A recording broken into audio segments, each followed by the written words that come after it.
você não tenha falado. Então eu vou. Vou deixar os agradecimentos mesmo para o final. E vou fazer também um feedback, né? Essa palavra é muito engraçada. Eu e o Kamai, assim, foi uma sorte a gente ter se encontrado na vida, né? Mas não uma sorte do acaso, assim, né? Foi os nossos ancestrais lá na central telefônica lá do Orum que fizeram. Ele saiu de onde ele estava, eu saí de onde eu estava, tal. Eles viram aonde que vai dar para essa galera se encontrar. E foi aqui na Alemanha. E assim, o nosso encontro dá sentido ao fato da gente estar aqui. Mas por que que eu estou falando isso? Porque nós dois somos sacerdotes, né? Nós somos sacerdotes da arte, nós somos sacerdotes na arte, mas para além de sermos sacerdotes, porque assim, isso é também a nossa missão espiritual, né? Nós temos um sacerdócio espiritual. E esse sacerdócio nós se expressa na arte, né? A gente tem essa missão espiritual, mas esse sacerdócio ele se expressa em todos os nossos campos de atuação. Então é como a André falou, não existe separação entre agora eu sou uma sacerdotisa do culto, né, de orixá. Agora eu sou uma sacerdotisa, né, fazendo aí a transposição do termo para esse percurso, né? O que a gente faz na nossa vida, de forma ampla e restrita mesmo, é sacerdócio. É orientar pessoas a encontrar os seus próprios caminhos, né? Que são seus, né? Que são seus próprios caminhos. E oferecer o que a gente tem de recurso, oferecer palavras, criar pontes entre mundos, ajudar a afinar essas anteninhas, né? Que a Maju estava falando aí, que ficam captando essas vozes, esses sopros, né? Oferecer também possibilidades, oferecer caminhos, cuidar mesmo, né? É o que seria o serviço de curar, né? Da curadoria. É criar essa egrégora. E a gente vê e a gente tem uma guiança tão forte e a gente coloca mesmo a nossa guiança para trabalhar na nossa frente mesmo, para trabalhar antes da gente de forma tão, vou dizer, bem sucedida, né? Que assim, nesse percurso aqui foram 60 inscritos. A gente chega aqui hoje no nosso encontro como 11 pessoas, incluindo eu e Kamai. Ou seja, nós somos poucos, mas nós somos quem tinha que ser, entende? Por que que não tem essa disputa de ego? Por que que não tem esses conflitos exacerbados? Por que que não vira um grande quiprocó? Porque a gente entrega na mão da nossa guiança. E a gente acredita que só vai ficar mesmo quem está olhando para o mesmo lado, quem está afim, né? Quem está afim de seguir esse caminho dessa forma, nesse passo. Uma coisa que a Jaque falou, né, sobre nós estamos aí recolhendo os fragmentos, né? Faz parte da nossa história, né? Juntar os fragmentos, viver de fragmentos e tal. Uma coisa que esse processo, né, que vem do meu amadurecimento espiritual, mas que teve aí o seu ápice, bem nesse período em que eu estava fazendo a pesquisa do mestrado, e que eu falava muito no meu texto sobre essa coisa do fragmento, das lacunas, né? Lacunas que a gente tem na nossa identidade, lacunas que a gente tem. Eu usei muito essas palavras, lacunas, fragmentos, fissuras, espaços em branco, e ainda eu colocava em branco, reforçava em branco, né, até para fazer esse contraponto com a coisa da branquitude, que força essa lacuna, força essa ruptura. Mas quando eu cheguei no final desse processo, eu tive a sorte de perceber que a gente é muito mais o que nós temos do que o que nos falta. Nos falta muito, porque nos foi tomado muito nesse processo, mas nós somos muito mais o que nós temos do que o que nos falta. E esses buracos que nós temos, essas lacunas, essas fissuras, né, que são de identidade, que são de entendimento, que são afetivas, que são de muitas naturezas, a espiritualidade preenche essas lacunas. Então, quando a gente se pergunta assim, uma coisa que nos incomoda muito a todos nós, né? Todos nós, de diferentes vivências. Eu não sei o nome da minha bisavó, porque não me foi permitido saber o sobrenome da minha bisavó. a espiritualidade preenche esse buraco que fica. Não porque o jogo de búzios ou o Ifá, né, ou pela Ifá vai te dizer o nome da sua bisavó, não por isso, mas porque você vai ouvir a sua avó, você vai ser a sua avó. Você vai viver a sua avó. Você vai ver que, assim, a sua avó está em você por uma questão também biológica, né? Aquela coisa do corpo que a gente falou. Ela não está existindo nesse tempo e espaço, né? Assim, enquanto corpo, aquele corpo da sua bisavó, mas ela está dentro de você, porque o sangue dela, o DNA dela, tudo que fez ela, faz você você. Então, esse entendimento, a partir do momento que eu passei a ter esse entendimento, esses fragmentos, esses buracos, essas fissuras perderam totalmente a importância, porque ao invés foi um deslocamento mesmo da minha percepção. Ao invés de eu ficar focada no que estava me faltando, eu olhava no que eu tinha. E eu passei a ver que o que eu tinha era muito, era muito. E aí sim eu comecei a entender o processo da colonialidade. O processo da colonialidade, ele te força a olhar para a falta o tempo todo.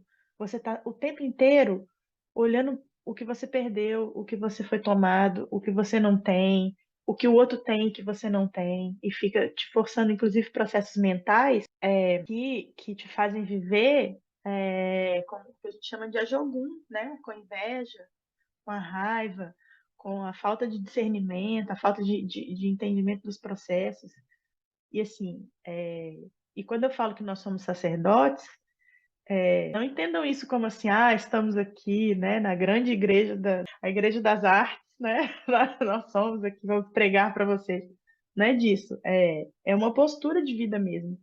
A gente vem oferecer uma possibilidade, e para a gente é recorrente e é muito prazeroso mesmo, assim, e nos reafirma esse lugar que nos foi dado e que a gente tem, que a gente assume, e que é um lugar muito difícil, e que é um lugar também de invisibilidade, mas uma invisibilidade que opera. Eu vou tentar fazer essa frase, porque é uma coisa recente numa conversa minha com o Kamai, que opera no campo do segredo. É uma invisibilidade que não é porque a gente está sendo preterido. A gente está sendo preterido. As pessoas não estão entendendo o que a gente está fazendo e elas não, sabe, não compreendem o que a gente faz. Então, assim, nós somos excluídos de processos por conta disso. Mas olhar para a falta nos colocaria num outro lugar. Eu prefiro olhar isso como um lugar do campo do segredo. Talvez quando o Kamai puder falar, ele pode também complementar, porque foi uma conversa que a gente teve sobre o segredo, que só nós aqui sabemos disso que a gente viveu e disso que a gente compartilhou. Porque por mais que a gente conte para as outras pessoas, por mais que a gente pegue os fragmentos dos vídeos, por mais que a gente publique os nossos textos, por mais que outras pessoas tenham acesso ao que a gente produziu aqui, ninguém vai ter acesso ao que a gente produziu aqui, porque o que a gente produziu aqui está numa outra camada. Ela está na camada mesmo da relação. E é por isso que a gente acredita que o conhecimento não é algo que pode ser produzido. Essa expressão produção de conhecimento não faz sentido, porque o conhecimento ele não é produzido, o conhecimento ele acontece. E ele acontece de uma forma que é também, em grande parte, mágica. A gente não domina o processo pelo qual o conhecimento acontece, né? Ele acontece no espaço entre a gente e vocês, e ele pode, inclusive, acontecer aqui no virtual, né? Nem é só ele acontece de outras formas, talvez mais potentes, talvez mais diretas no corpo a corpo, né? Porque tem a coisa do hálito, que a gente sabe que o sagrado se expressa pelo ofó, né? Pelo som direto da palavra, né? Que sai da minha boca e entra no seu ouvido, pelo meu hálito, pela minha saliva que respinga. Existe sacralidade nisso. Mas, de certa forma, Exu mora também aqui nesse equipamento de comunicação. E ele consegue fazer essa transposição dessa magia. Então a gente vê que ela também acontece dessa forma. Então o conhecimento ele se transmite também dessa forma. Ele não é produzido, ele se transmite. Como é feita essa transposição, essa transmissão? Aí está no campo do mistério, está no campo do segredo. Mas todas as vezes, e não são muitas, mas todas as vezes que a gente tem a oportunidade de estar orientando processos como esse, ou conduzindo, ou sei lá, que esteja facilitando, não sei quais são as palavras que as pessoas usam para esses processos, a gente vê recorrentemente isso acontecendo e a gente escuta das pessoas esse tipo de resposta. Sim, é recorrente que a gente ouvir que a nossa presença, ou a nossa fala, ou a nossa ação muda a vida das pessoas, ou muda a percepção das pessoas sobre algumas coisas.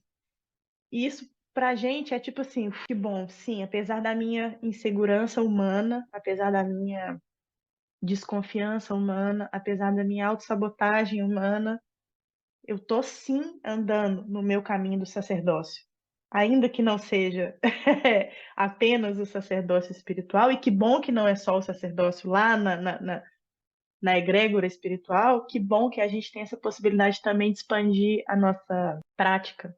E que bom que a gente pode ajudar a tornar a arte espiritual de novo. A arte é essencialmente espiritual.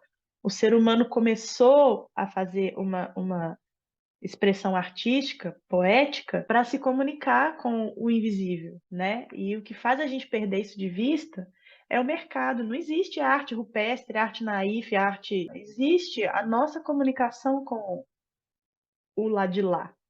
A forma que a gente tem de comunicar com o lado de lá é o que a gente convencionou de chamar linguagem artística, é dança, é pintura, é a fala, é o canto, é a expressão do corpo, mas isso é a nossa forma de atualizar o divino na Terra e comunicar com o divino, né? Então, agora sim entram os agradecimentos. Agradeço demais, primeiramente, antes de mais nada, aos ancestrais de vocês e aos nossos ancestrais que nos possibilitaram a gente formar essa pequena egrégora que chega aqui hoje, né? 12 encontros, às vezes parece longo, às vezes parece curto demais, dependendo da forma com que a gente olha, mas é o que é, né?